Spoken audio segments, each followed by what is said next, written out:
Hello friends, my name is Kaushik Kumar.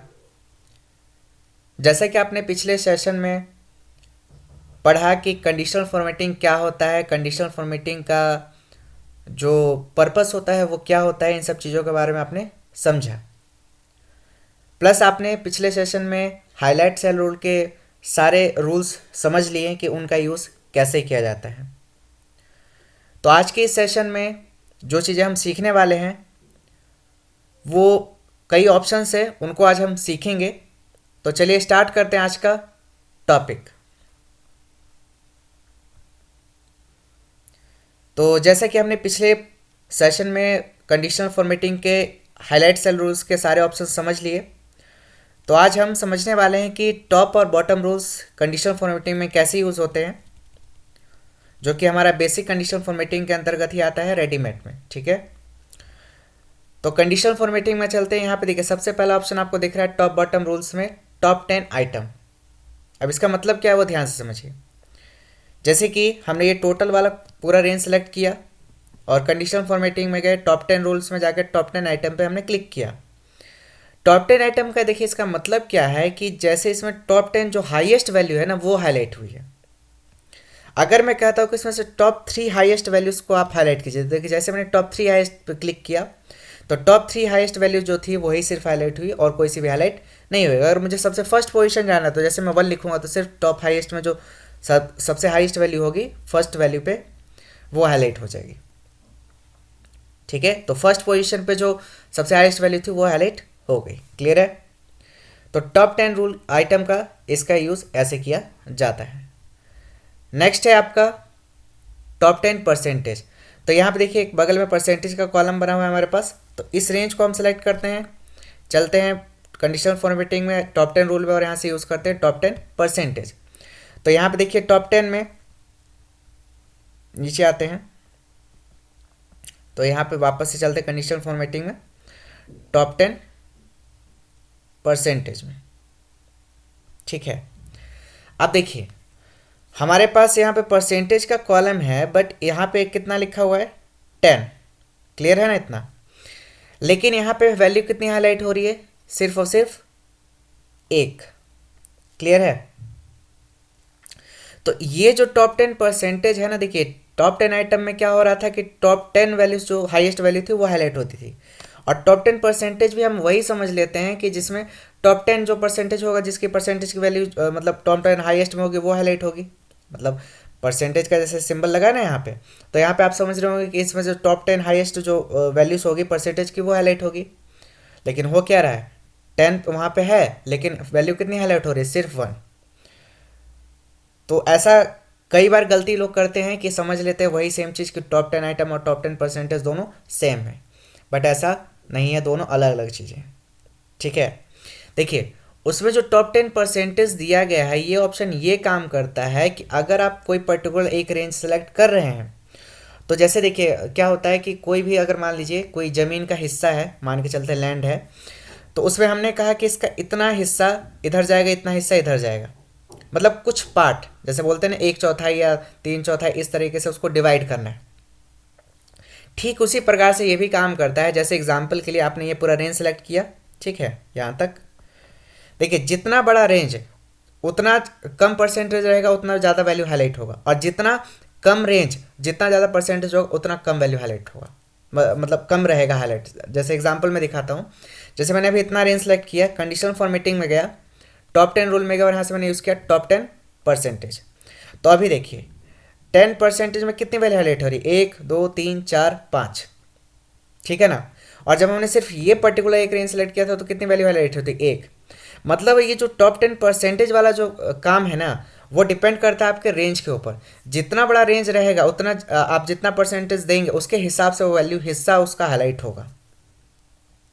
ठीक है ना? ये हिस्से पे काम करता है, ये ऐसे नहीं काम करता कि आपने जो रेंज सेलेक्ट किया उसमें टॉप 10 हाईएस्ट वैल्यू होगी उसको हाईलाइट करेगा, नहीं, बिल्कुल भी ऐसा नहीं है। वो जितना आप रेंज देते हैं उस रेंज में टॉप 10 परसेंटेज के अंदर, मतलब 10% उसका जितना रेंज मिल रहा होगा ना उतने रेंज में उसको ये हाईलाइट करेगा। समझ में आ रहा है? अभी अगर मैं इसको 50% कर देता, फॉर एग्जांपल मान के चलिए मैंने इसको कर दिया 50%, तो आधा इसकी जो वैल्यू है, हाफ वैल्यू जो है देखिए हाईलाइट हो चुकी है। अगर मैं देखिए इसको 90% कर दूं अभी, तो 90% हिस्सा आपका देखिए कलर हो चुका है। समझ में आ रहा है? तो इसका तब यूज़ कीजिए जब आपके पास बहुत लंबा डेटा हो या ब्रॉड डेटा हो, उसमें आप चाहते हैं कि 90% हिस्से को हाईलाइट कर दिया जाए, या 80% हिस्से को हाईलाइट कर दिया जाए, या 50% हिस्से को हाईलाइट कर दिया जाए, तब आप इसका यूज़ करेंगे, अदरवाइज इसका यूज़ नहीं करेंगे। क्लियर हो गया?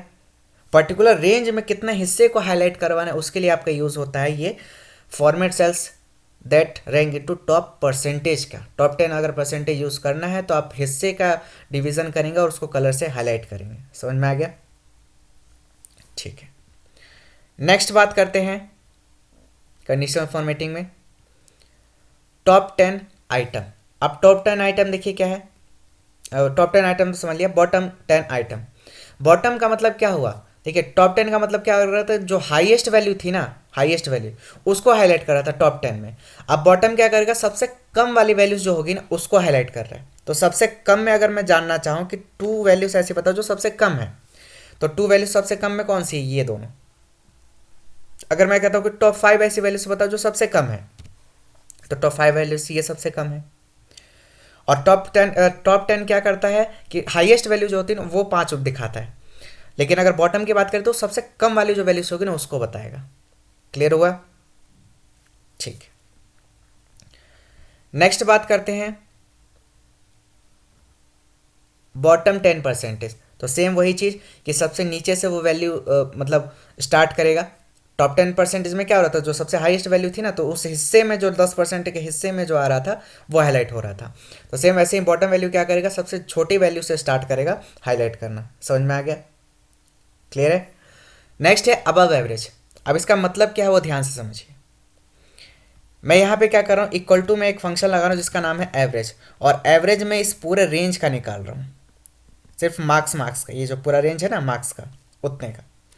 ब्रैकेट क्लोज कर रहा हूँ और प्रेस कर रहा हूँ एंटर। कितना आंसर आया? 68। इतना क्लियर है?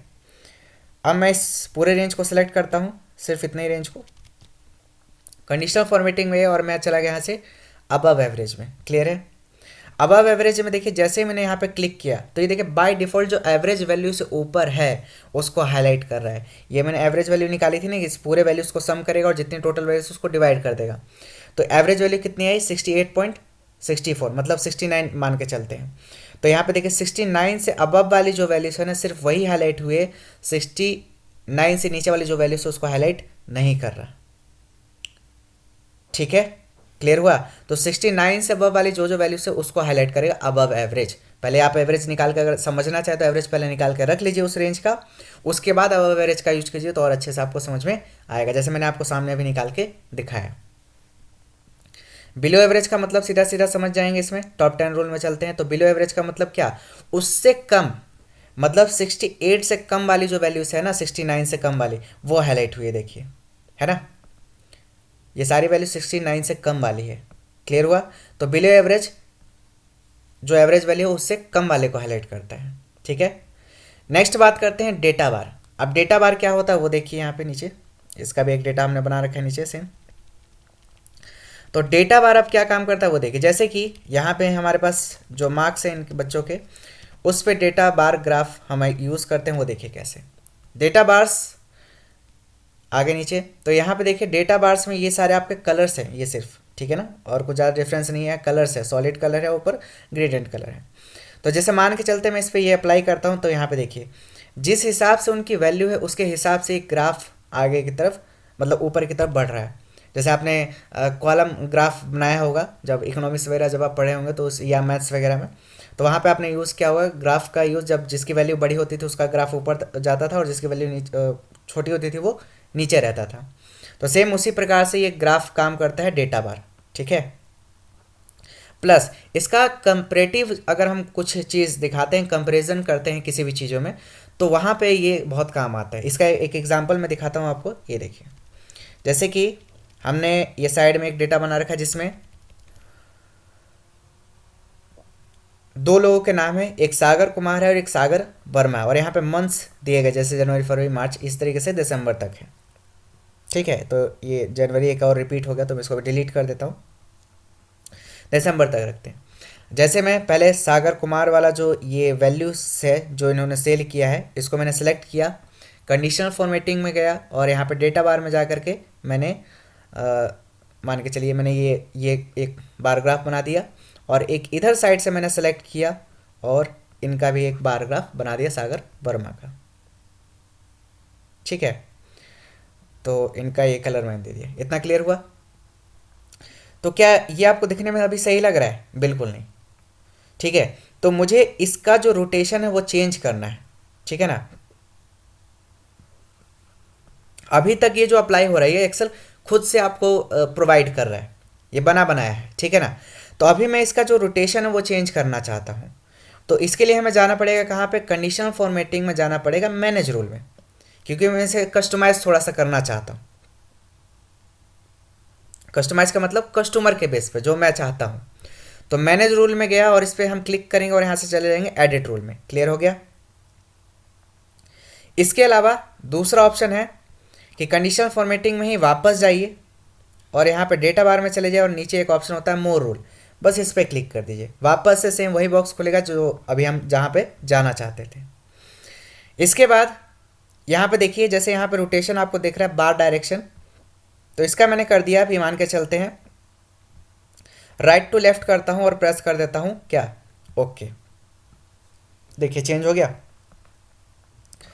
वापस से मैं कंडीशनल फॉर्मेटिंग में डेटा बार में चल रहा हूँ, थोड़ा सा इसका मॉडिफिकेशन और कर रहा हूँ मोर में जाकर के। यहाँ पे देखिए जैसे कि कलर, इसका कलर क्या रखना है? मुझे यही कलर रखना है।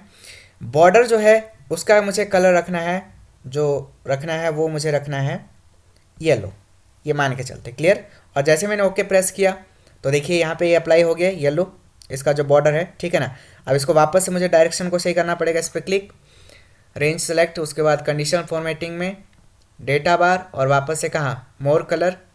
और मोर कलर में जाने के बाद यहाँ से बार डायरेक्शन हमने कर दिया राइट टू लेफ्ट, और देन उसके बाद कलर भी पहले कर लेते हैं चेंज, इसका सॉलिड कलर, और यहाँ से हमने कर दिया इसको, अब की बार मान के चलते रेड कर देते हैं। ठीक है, येलो की जगह, और प्रेस कर देते हैं ओके।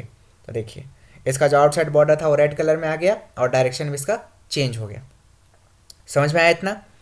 तो यहाँ पे देखिए अब क्या है कि जिसकी जितनी बड़ी वैल्यू है उसका ग्राफ उतना ऊपर जा रहा है, और जिसकी वैल्यू कम है उसका देखिए ग्राफ छोटा दिख रहा है ना।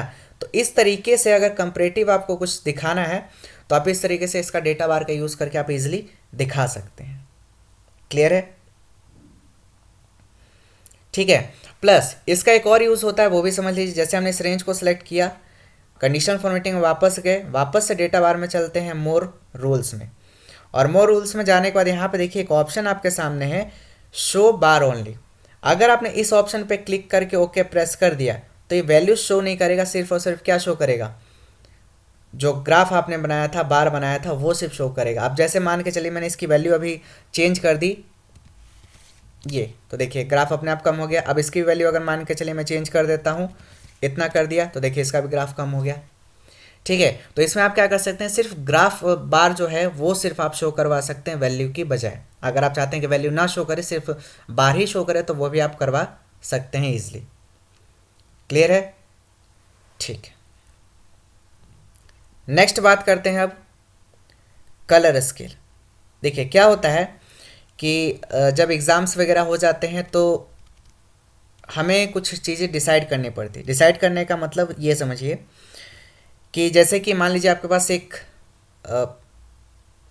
मार्कशीट का रिज़ल्ट आया हुआ है और जिसमें मुझे कलर से आइडेंटिफिकेशन देना है इसमें कि कौन हाईएस्ट वैल्यू है, कौन एवरेज वैल्यू है और कौन बिलो एवरेज है, या जो भी है उसको मुझे हाईलाइट करना है। ठीक है, जैसे कि अगर कोई हाईएस्ट वैल्यू है जिसकी, तो उसे मुझे ग्रीन कलर करना है, जो लोवेस्ट है उसको रेड करना है, और जो एवरेज है उसको येलो करना है। इस तरीके से मुझे कुछ कलर इंडिकेशन देना है। तो वो हम कैसे देते हैं कलर के बेस पे, वो आज हम समझते हैं अभी। ठीक है, तो देखिए जैसे हम कंडीशनल फॉर्मेटिंग में गए, पहले हमने रेंज सेलेक्ट कर लिया ऑलरेडी। जो मैंने हमेशा बोलता हूँ कि कंडीशनल फॉर्मेटिंग का रूल है कि जिस रेंज को हाईलाइट करना है उसे पहले सेलेक्ट कर लेना है। कंडीशनल फॉर्मेटिंग में गए और इसके बाद अभी हम चले गए कलर स्केल में। कलर स्केल में जाने के बाद यहाँ पे देखेंगे आप, तो यहाँ पे कलर्स आपको दिख रहे हैं। जैसे मैंने सपोज ये चूज़ किया, तो यहाँ पे देखिए हर एक का कलर आपको अलग अलग दिख रहा है। तो यहाँ पे देखेंगे कि जो सबसे हाईएस्ट वैल्यू है, ठीक है ना, मतलब जो सबसे बड़ी वैल्यूज आपको दिख रही हैं वो देखिए आपको किस में दिख रही हैं, येलो कलर में, ठीक है ना। और जो सबसे कम में दिख रही है वो किस कलर में दिख रहा है आपको, ग्रीन। क्लियर हुआ, ठीक है। तो ये कलर आइडेंटिफिकेशन है कि मतलब आप इस तरीके से कलर से इंडिकेट करवा सकते हैं कि जो हाईएस्ट वैल्यू वो किस कलर में शो हो और जो लोवेस्ट वैल्यू है वो किस में शो हो और जो बिलो जो एवरेज वैल्यू हो वो किस में शो हो। वो चीज़ आप कलर आइडेंटिफिकेशन के हिसाब से यूज़ कर सकते हैं, जिसको बोला जाता है कलर स्केल। अब जैसे इसको मुझे कलर को खुद से मैनेज करवाना है, ठीक है ना, तो थोड़ा सा मैं न्यू जो इसका रूल है, मोर रूल का ऑप्शन, वो थोड़ा सा भी मैं इसको समझा देता हूँ। बाकी उसका हम अलग से समझेंगे ही कि उसका यूज़ और कैसे किया जाता है। तो यहाँ पे देखिए कलर स्केल में चले गए मोर रूल में। मोर रूल में जाने के बाद यहाँ पे देखिए दो ही कलर इसमें है। तो यहाँ पे सबसे पहले पूछ रहा है कि लोवेस्ट वैल्यू है उसके लिए क्या कलर आप रखना चाहते हैं। तो हमने कह दिया कि जो लोवेस्ट वैल्यू है उसके लिए रख दीजिए आप रेड कलर, ठीक है। और जो हाईएस्ट वैल्यू है उसके लिए क्या रखना चाहते हैं, तो उसके लिए हमने कह दिया कि इसको रख दीजिए ग्रीन कलर। इतना क्लियर हुआ। अब देखिए जैसे मैंने ओके प्रेस किया तो देखिए जो लोवेस्ट वैल्यू थी उसके लिए क्या हो गया, रेड, और जो हाईएस्ट वैल्यू थी उसके लिए क्या हो गया, ग्रीन, ठीक है ना। तो आप कलर स्केल की वजह से इसका यूज़ करके आप जो है नंबर्स को आइडेंटिफाई कर सकते हैं कि हाईएस्ट वैल्यू कौन कौन सी है और जो एवरेज वैल्यूज है वो कौन कौन सी है। तो आप कलर स्केल में आप देख सकते हैं जो जो आपको कलर्स लगते हैं कि आप यूज़ कर सकते हैं वो आप यहाँ से यूज़ कर कीजिए, ठीक है। जैसे मैं अगर ये कलर चूज़ करता हूँ, इसमें देखिए वापस से चलते हैं कलर स्केल में। तो यहाँ पे देखिए इस पर जैसे मैंने रखा तो यहाँ पे देखिए क्या दिखा रहा है, yellow colour scale, green colour scale, फिर यहाँ पे देखिए वाइट कलर स्केल। तो इस तरीके से जो भी आप कलर स्केल यूज़ करना चाहे वो आप कर सकते हैं यहाँ से, ठीक है। प्लस मैं वापस से मोर रूल में चल रहा हूँ और इसके बाद यहाँ पे देखिए अब यहाँ पे आया और यहाँ पे देखिए आपको क्या ऑप्शन दिख रहा है, 3 कलर स्केल। अगर आप 3 कलर्स के लिए यूज़ करना चाहे तो 3 कलर्स के लिए यूज़ कीजिए। तो जैसे यहाँ पे लोवेस्ट के लिए हमने रख दिया रेड, और जो एवरेज वैल्यू रहेगी उसके लिए क्या रख दिया, येलो, और जो मैक्सिमम वैल्यू उसके लिए क्या रख दिया हमने, ग्रीन। आप ज़रा ओके प्रेस करके देखिए तो देखिए, है ना। तो जो सबसे कम वैल्यू उसको किस में रख दिया, रेड में, और जो एवरेज वैल्यू उसको किस में रख दिया, येलो, और जो हाईएस्ट वैल्यू उसको किस में रख दिया, ग्रीन, ठीक है। तो इस तरीके से आप कलर स्केल का यूज़ करते हैं, ठीक है। तो उम्मीद है आपको जो हमने कंडीशनल फॉर्मेटिंग का आज का सेशन पढ़ा और समझा वो एक एक चीज़ आपको अच्छे से क्लियर हो चुका है। फिर भी कुछ भी डाउट रहता है तो आप हमें कमेंट सेक्शन में पूछ सकते हैं।